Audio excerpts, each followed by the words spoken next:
Chapter 12, Ramses Intervenes. Miss Maple was the first sheep out in the meadow at dawn. She couldn't remember having slept at all. Something wouldn't let her rest. A dream? No, more like the memory of a dream, the memory of the half-sheep.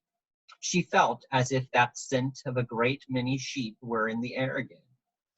But strange and incomplete. Gabriel's sheep, thought Miss Maple. But at the same moment she knew it couldn't be that. Gabriel's sheep were easy to scent, a flock of young ewes and rams, 1 and 2 years old, with no difference between them, a flat kind of smell. But these half-sheep weren't all young. There were some very old rams among them. There were mother ewes and lambs. There were memories, experiences, ingenuity, youthful high spirits, innocence. A complete flock, only not really complete. Strange scent strands hung in the air. Richfield was standing in the morning mist on George's place. For a moment Maple thought he was dead, not because he was standing there so still, that was nothing unusual in old rams, but because of the birds. There were 3 crows perched on Richfield's back, and what live sheep would put up with crows using it as a lookout post? Certainly not Sir Richfield. One of the crows spread its wings and croaked hoarsely. It looked as if Richfield had grown short black wings of his own. A shudder ran through Maple's fleece. She sensed something moving behind her and shot round, jumping up in the air with all 4 legs at once, as only a young lamb or a very frightened sheep can. Behind her, Sir Richfield stepped out of the mist, but Sir Richfield was standing on George's place in front of her too. Awestruck, Miss Maple took a couple of steps backwards. The 2 rams were facing each other like reflections on 2 sides of a puddle, except that the black birds weren't reflected. Maple remembered from the fairy tale that the dead don't have reflections either. Both rams lowered their horns and approached each other. Their horns clashed together with a full ringing sound. Then they both raised their heads. "I did dare," said Richfield with crows. "You did dare," agreed Richfield without crows. He suddenly looked bewildered. "No sheep may leave the flock," he bleated. "George came back smelling of death." He shook his head, distressed. "If only I'd kept my mouth shut. So stupid." And Richfield without crows turned and trotted briskly toward the cliffs. The other Richfield stood there looking at him with an affectionate expression in his eyes. As if at a signal, all 3 crows rose into the air together, and there was only one Richfield left in the meadow, a shaggy Richfield smelling like a flock of half-sheep. Miss Maple looked anxiously at the other, bewildered Richfield wandering along the cliff tops. She turned and ran after him. Normally, Cloud and Mopple were the first sheep out at pasture every morning. Mopple because he felt hungry earlier than the others, and Cloud because she was convinced that morning air made your wool grow. "You don't think I'm just naturally as woolly as this, do you?" she asked. "Yes," bleated the lambs, and some of the older sheep who always admired Cloud's superior woolliness. Cloud felt flattered and rolled her eyes. "Well, maybe," she would say, "but you needn't think I don't do anything to make it that way." And then those sheep who took any interest in the subject could settle down to listen to a long lecture about the benefits of morning air. Oddly enough, although Cloud's sermons were very popular, no single sheep ever left the fleecy embrace of the flock earlier than the others in order to improve its personal woolliness. This morning, Mopple the whale was still sleeping off the stress and strain of his first ever attack of colic, and Cloud was all alone in the dewy meadow. Well, not really. Of course, there were Gabriel's sheep, who had to be up early since they didn't have a hay barn, and who disproved Cloud's theory of the natural woolliness of morning air. To Cloud's great surprise, Sir Richfield was up and about too. He stood on George's place, grazing with dignity. Cloud indignantly fluffed herself up and faced Richfield. "Do you know where you are?" she asked. "Back," said Richfield, sounding emotional. He lowered his head to the still ungrazed plants on George's place and nibbled carefully around some of the delicious nose-tickler flowers. "You're grazing on George's place," bleated Cloud. "How could you?" "Easy," said Richfield. "Over the hills, over the fields, through the old stone quarry, over the body, all through the world and back again. Mustn't get caught by the butcher. Easy, because the carrion eater fears the dead. Head in the wind, eyes open. Mustn't shake the memories out of your fleece. Impossible. Simple when you come to do it." Cloud stared at Richfield in alarm. There was something badly wrong with him. She bleated uneasily. Richfield didn't seem to like that. He went closer to her and whispered in her ear. "Don't worry, Woolly, you. This isn't George's place. George's place is under the dolmen, where no grass grows, where the blue-eyed shepherd sits waiting. George's place is safe until the key comes back into the light of day, all warm. Who has the key?" he asked. These remarks were obviously meant to be reassuring. Richfield's voice sounded gentle. All the same, Cloud fled towards the hay barn in confusion.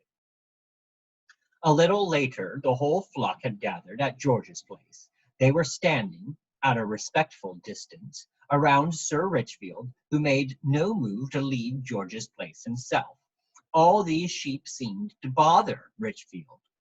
"Sometimes being alone is an advantage," he said. "What does he mean?" asked Heather. The other sheep said nothing. "It doesn't sound at all like Richfield," said Lane at last. "He smells strange," said Maud. "Sick, or perhaps not sick, but not like Richfield. In fact, not like a sheep at all, or at least not like a sheep, like a young ram with just one horn, and like an experienced mother ewe, and like a young sheep with a very thick fleece, who hasn't seen a winter yet, and like a very old ram who won't see another winter. Yet not just like any of them. Somehow or other, he's half."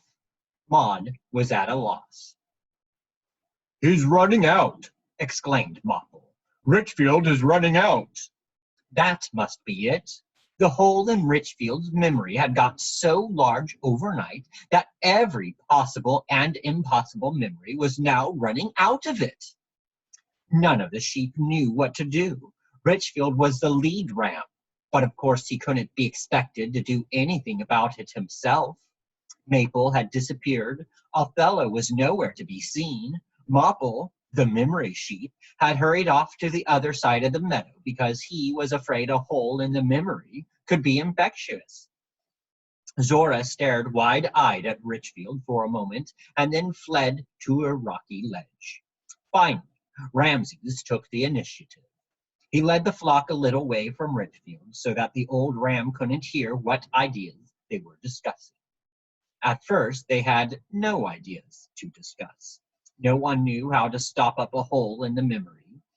They couldn't even imagine what a hole in the memory was like. "We must get him away from George's place before he grazes it bare," said Ramses. "How?" asked Maud. "He's the lead ram." "He is not the lead ram, not anymore," said Ramses. "We just have to make that clear to him." It was a suggestion, anyway. The confused sheep would have backed almost any suggestion with enthusiasm. Before Ramses knew what was happening, it was decided that he would make it clear to Richfield that his time as lead ram was now over. The sheep pressed close together expectantly as Ramses hesitantly trotted up to Richfield.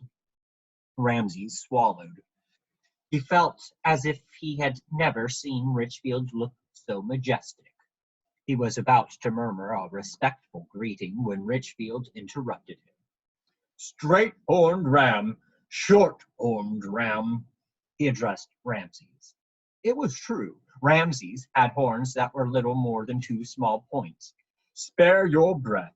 Never mind making things clear. Don't you see how clear the day is? Clearer than all the days there are. My birds know it and rise early.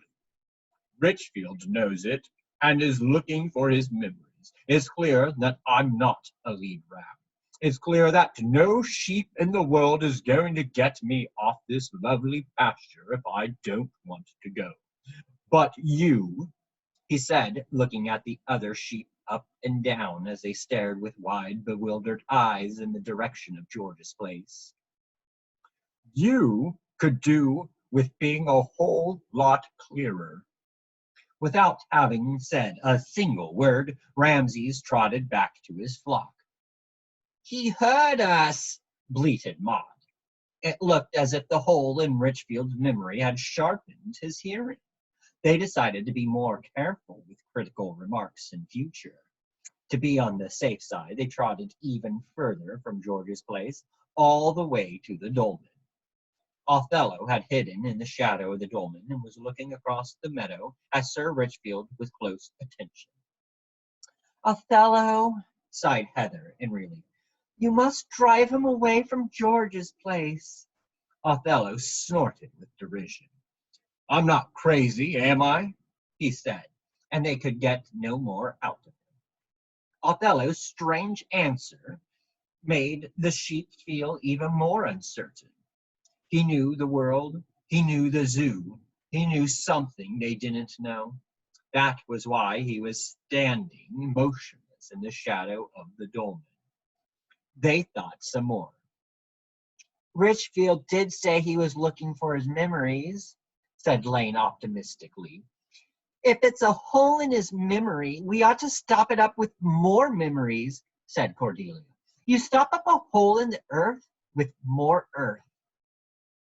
But you don't stop up a rat hole with more rats, said Cloud. You could, Cordelia insisted, if they were very fat rats. A few minutes later, they had a plan. They would make a memory for Sir Richfield so big and thick that it could not fail to stop up the hole. It was a large memory involving as many sheep as possible. They enticed Zora off her ledge again and persuaded Mopple to venture back into Richfield's vicinity. Mopple's girth could only help with the size of the memory. Othello alone firmly refused to join them. It has to be something really special, bleated Heather excitedly. Something no flock has ever done before. Soon afterwards, all the sheep in the flock were lying on their backs in front of George's place, with their legs in the air, bleating for all they were worth. Richfield had stopped grazing and was inspecting them attentively. If they hadn't been making such an effort, they would have noticed how amused he looked. What's all this nonsense? Snorted Richfield's familiar voice all of a sudden. Have you gone out of your minds? The sheep cast each other triumphant glances as well as they could in that attitude. Sir Richfield sounded perfectly all right again. They scrambled back on their legs, quite flustered but proud of their success. Richfield trotted over from the cliff tops. Let's have some order around here, he snorted. Stand to attention. Can't you be left alone for 2 minutes together? Richfield was there on George's place, beginning to graze around the nose-tickler flowers again. The sheep's eyes looked blankly from one of the two Richfields to the other and back again. That's Richfield, whispered Heather, glancing at the Richfield who was bellowing demands for order from the cliff tops. But that's Richfield too. No, said Miss Maple, who had appeared beside Richfield like an interested shadow. That is Melmoth. Melmoth's arrival had the flock in such an uproar as only the arrival of a genuine wolf could have caused. Melmoth was more than a ram who had disappeared. He was a legend, like Jack the Lad who had got away unshorn, or the seven-horned ram, a ghost who was roped in to teach refractory lambs the meaning of fear when all other warnings had failed. He was an example of what happens to a sheep who leaves the flock and gets too close to the cliff tops, or who eats strange fodder and ignores the warning bleats of the mother ewes. Melmoth leaned over just like that, and he never came back, they said when an inquisitive lamb ventured too close to the abyss. Melmoth ate just as much woe weed as that, and now he's dead. Melmoth had died 1,000 whispered deaths. He was the boogie sheep of the lamb's education, and now he stood before them, radiating strength and in the best of health. The mother ewes were wondering how they were ever going to make their lambs behave in future. And no lamb had been told more Melmoth horror stories than the winter lamb. Now he was standing back in the shade of the hedge, staring at Melmoth with a strange gleam in his eyes. "To Richfields!" sang out the other lambs, except for one who kept quiet and snuggled into Cloud's white fleece. They all realized that Melmoth was something special.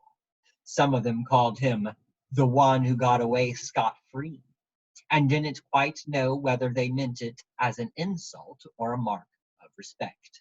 But once Richfield had told him why no sheep were allowed to graze on George's place, Melmoth met with a friendly reception at first. "He's woolly," said Cloud appreciatively. "A bit shaggy, maybe, but woolly."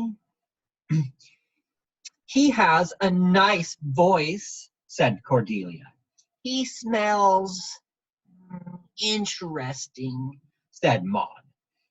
"He's going to leave us the nose tickler flowers," said Mopple optimistically. Of course, the question of who was really the lead ram soon came up. "We can't have two lead rams," said Lane. "Even," she added thoughtfully, "if they're both the same." They would have liked to keep Sir Richfield as their lead ram, but a lead ram who couldn't be told from another ram at first sight struck them as an impractical proposition. Richfield had changed, too. He was more cheerful, more playful, almost as daring as a young ram. He didn't seem interested in being lead ram anymore, and most of the time he stuck close to Melmoth. They had never seen him so happy. Richfield had made a new rule. "No sheep may leave the flock," he said to anyone who would listen, "unless that sheep comes back again."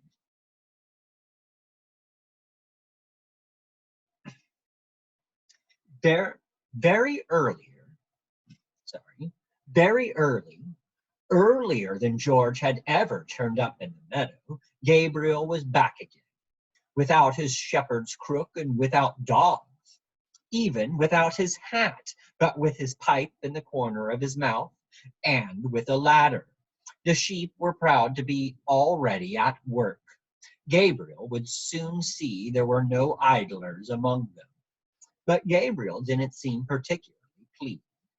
Was it that he didn't like Melmoth? Yet Gabriel didn't even seem to notice the new ram in the flock. He cast a brief glance at his own sheep, who had already grazed half their fenced path of pasture bare, and then marched off to the crow's tree with the ladder. There were no trees at all on the meadow itself. Instead, two sides of the meadow had hedges along them, which were no serious obstacle if a sheep had really decided to get out of the meadow. But they hid the view of the lush green countryside beyond them, and so prevented the sheep from wanting to leave. Psychological deterrents, George had called them. 3 trees still grew among the gorse in these hedges, the shade tree, where it was cool in summer, a small apple tree, which, much to the sheep's annoyance, dropped its apples when they were no bigger than a sheep's eye and as sour as willow on her worst days, and the crow's tree, where birds lived, croaking from dawn to dusk, except at midday. Gabriel put the ladder up beside the trunk and climbed to the lowest branch. Birds flew up out of it, plump and clumsy pigeons, shiny and mocking crows, black and white and furtive magpies. Gabriel spent some time clambering around in the tree. The sheep watched him. "He likes magpies," said Mopple. It was the first time he had said anything about Gabriel. Mopple the whale was ashamed of the fact that all this business about Gabriel didn't matter to him very much. If it had been up to him, Gabriel and his strange sheep need never have come here at all. Now the peculiar strangers were grazing part of the meadow bare at alarming speed, and Zora kept looking uneasily at a certain ram among them. Gabriel himself didn't seem to be very useful either. What had he done for them so far? No mangel wurzels, no clover, no dry bread, not even hay. He hadn't cleaned out the water trough, and Mopple thought it badly needed cleaning. Yesterday, Gabriel had spent the whole time scurrying uselessly about the meadow, and today it was trees. Naturally, the birds scolded and squawked, if that was what Gabriel understood by his duties as a shepherd. There were difficult times ahead of them. The wiry figure hauled itself from branch to branch, higher and higher up the tree, like a cat. Gabriel was peering into the birds' nests. The sheep quickly got bored with it. If Miss Maple hadn't insisted that they must watch Gabriel closely, they would soon have thought of something else to do. But as it was, they stared up through the branches until they felt dizzy from holding their heads at such an unusual angle. Even Melmoth was peering up at Gabriel with a strange bird-like gaze. It was Sir Richfield who saw the important thing. Gabriel seemed to have found what he was looking for in one of the nests. Not only Richfield, but Zora, Maple, and Othello, too, could see that Gabriel had a key in his hand. But only Richfield saw that it was not the key from the packet of oatcakes, the one that Josh had brought yesterday. "Small and round," said Sir Richfield. "The key from the nest is small and round. The key yesterday was long and thin." The sheep were amazed, particularly at Richfield. He was so proud of his observation that he didn't even notice he had been able to remember yesterday's key. Melmoth's presence was obviously doing him good. Gabriel's memory seemed to be worse than Sir Richfield's. Perhaps he hadn't really seen the key properly yesterday. He climbed down from the tree again in high good humor. He trotted back to the shepherd's caravan, and still in high good humor, he put the key in the lock. He gave an angry little whistle through his teeth. When Gabriel's sheep heard that whistle, silent panic broke out among them for no apparent reason. They were still in a state of panic long after Gabriel had gone marching along the path through the fields and back to the village. George's sheep watched them uneasily until their attention was caught by another sound. Melmoth was standing beside the dolman, chuckling. The sheep noticed that Melmoth was not just one more sheep in their flock. They couldn't explain to themselves exactly why. Melmoth was a disruptive influence. When Melmoth grazed with them, the flock could hardly manage to stay in formation. Instead, they scattered as if a wolf had broken in among them. They scattered at grazing pace, of course, which meant very slowly, almost imperceptibly. It began to feel eerie.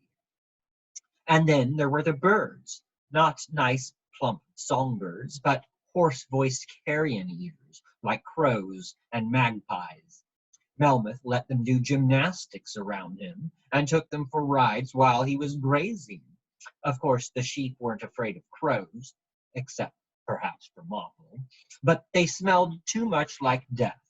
When they asked Melmoth about it, he snorted with derision. They're just a flock like you, a small flock of black wings. They keep watch and graze and scratch your coats. It's not their fault if they graze on death. They leave memory in peace. They're cleverer than their own voices. They understand the wind. Crazy, thought a lot of the sheep, but no one dared say so out loud. Melmoth's language might be as strange as a goat's bleating, but he didn't give any impression at all of being confused. It was as if Melmoth's remarks went around what he wanted to say in strange lines. His remarks seemed long-winded, but not crazy. Only Cordelia insisted that Melmoth's language was more precise than anything the other sheep said. He doesn't just talk about things the way he sees them. He talks about things the way they are, she would say when a small group of sheep had gathered somewhere to criticize Melmoth. Such little groups were assembling with increasing frequency and secrecy. They quickly noticed that Melmoth had a positively uncanny way of picking up much of what went on in the meadow. The birds tell him, bleated Heather, and the sheep began keeping a wary eye on the sky. They watched Melmoth more closely than ever. Melmoth grazed his way across the meadow like a lone wolf. There was even something wolfish about the expression on his face. It seemed to them as if Melmoth wasn't really a sheep at all. The boldest among them briefly remembered the story of the wolf in sheep's clothing and shuddered. And then there was a single lamb, a lamb who stood on wobbly legs watching Melmoth with wide, timid eyes. A little later, a rumor began circulating through the whole flock, the rumor that Melmoth was a ghost after all. They knew from the fairy tale that the dead sometimes returned as ghosts to take their revenge. Whispers ran through the flock. "Goblin King," said the whispers, and "Wolf's ghost." Othello was annoyed. He had been trying to track the old ram down for days. For years, in fact, since that rainy night at the circus when Melmoth had galloped past the rows of tents like the wind, while Othello watched through bars and the cruel clown lay in the mud shouting for a light. Othello had always known that he must find Melmoth again, and now Melmoth had found him. Othello was not happy. Should he race joyfully to meet him, like Sir Richfield? Melmoth had taught Othello patience, taught him about fire and water, how to watch the slimy trail of snails, how to chase rage and fear back to the world where they came from. He had shown him how to watch thoughts. He had taught him how to fight. Melmoth's voice, accompanying Othello, had saved his life more than once. But Melmoth had left him behind with the cruel clown. "Sometimes being alone is an advantage," snorted Othello angrily. Of all the things that Melmoth had told him, this was the only one he had never believed. Othello had hidden from Melmoth as best he could, unable to come to any decision. Yes, Melmoth knew he was here, but for some reason the gray ram had decided to leave him alone. Did he simply not care about Othello? Just one of the countless sheep he had met in his lonely wanderings, submerged in a faceless flock in which Melmoth took no interest? Of all possible explanations, this one struck Othello as the worst. But now he heard the anxious whispers of his new flock, his first real flock, and he began to feel real concern. Suppose it were true that George had once tried to hunt Melmoth down in a life and death struggle, as the flock was whispering? Then what? If there was one thing he had learned in his time with the circus, it was that Melmoth was capable of anything. Miss Maple was thinking feverishly too. She didn't believe for a moment that Melmoth was a ghost. But might he not have something to do with George's death? What did Richfield know? Maple was sure that Richfield's strange behavior these last few days must have something to do with Melmoth. When Melmoth had dozed off under the crow's tree, Maple couldn't stand it any longer. Moving with determined steps, she grazed beside Sir Richfield. "Who'd have expected Melmoth to survive?" she remarked casually. Richfield snorted with amusement. I would, he said. It was a twin feeling. That rainy night I knew he'd come back. After that, I waited. "But you didn't say anything to us," said Maple. Richfield did not reply. "And you always told us you could smell his death on George's hands," Maple insisted. I smelled death on George's hands, yes, said Richfield thoughtfully. So it must have been someone else's death. "Or a near death," said Maple. "Perhaps Melmoth got away more dead than alive. He must have been very angry with George." Richfield did not reply. Miss Maple pulled up a dandelion plant. "You haven't told us anything," said Miss Maple when she had finished chewing the dandelion leaves.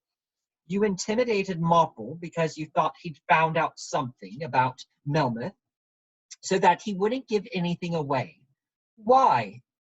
Richfield looked bothered. It wasn't right to intimidate Mopple the whale, he said, but I thought. Miss Maple could bear it no longer. "You thought Melmoth might have something to do with George's death, behaving so strangely, stealing secretly out to the meadow by night, and just after George's death, too.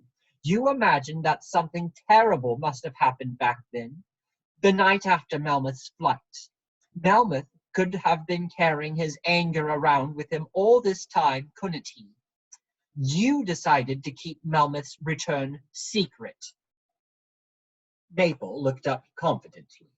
"A proper deduction, made from clues, just like in the detective story." She was proud of herself. From Richfield's downcast expression, she could see she had scored a bullseye. I wanted to help him, said Richfield. Twin for twin. "Twin for twin," snorted Melmoth, who had suddenly popped up on Miss Maple's other side. Maple looked from one ram to the other and back. Whichever way she turned her head, she always saw the same ram. Melmoth looked keenly at Richfield. Angry with George? He snorted. Magpie chatter, howling wind, lamb's drivel. Would you like to come with me into the night when you didn't want to come too? Would you like to hear a story? He bleated loudly so that all the sheep in the meadow could hear. The story of the fifth night? The sun had climbed high in the sky, and no wind was blowing off the sea. The only creatures who didn't seem to mind the heat were the flies, who buzzed tirelessly around the sheep's nostrils and crawled into their ears. So even the more skeptical sheep had an excuse to come in under the cool branches of the shade tree, quite by chance, to where Melmoth was resting on a soft cushion of old leaves, telling his story. Even the winter lamb peered out from behind the trunk of the shade tree, and as the other sheep were too lethargic to chase him away, he stayed.